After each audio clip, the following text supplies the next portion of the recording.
Our Leonardo da Vinci project, known as EURMODA, it's an online training course designed to standardize the training of two professional profiles in the fashion sector, which are fashion designer and quality controller.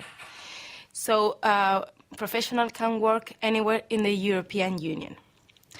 The goal is to harmonize the skills, the knowledge, and the abilities, so with an educational methodology that has been tested before in other European projects. And this EURMODA was born in response to the vocational training needs detected in the European textile sector. We have prepared a roadmap for the project and divided in different work packages. The first one was studying the educational framework of each participating country. We had done an aggregate report, and with these conclusions, we had elaborated an competence map. There is when we study the two profiles and talking about the skills, the knowledge, the abilities they should have, and have presented to an expert focus group to validate it. Then we went on the studying of the most valuable training courses existing in our countries to define the modular structure of a prototype course. The next steps were the dissemination with local events, a final event, and the website.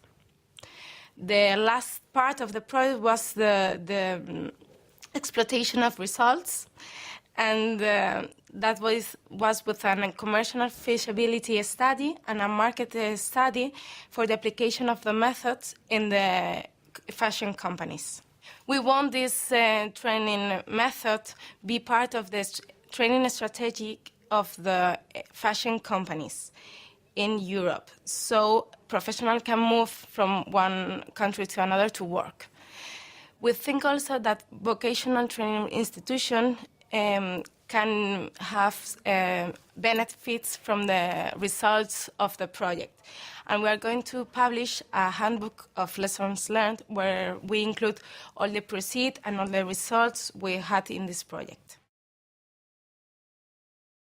This method has been tested before in other countries, like in European countries as Spain, Italy, France, and UK, because one of our partners has created this solution. It has been tested right now and commercialized in Italy, in the employment service sector, and in the financial sector, with similar challenges. We hope with all the results can be useful for other organizations. And one of the last steps of the project was the exploitation of results. We think that workers' mobility within the EU should be a priority, and the only way we can do it is if we introduce a formative standard, so knowledge and competence for the profession will be the same. We have presented to Portugal agency a similar project with two new profiles, which are in the textile sector, how you can select the textile you use then in the clothes, and then in fashion sector and other in the fashion sector.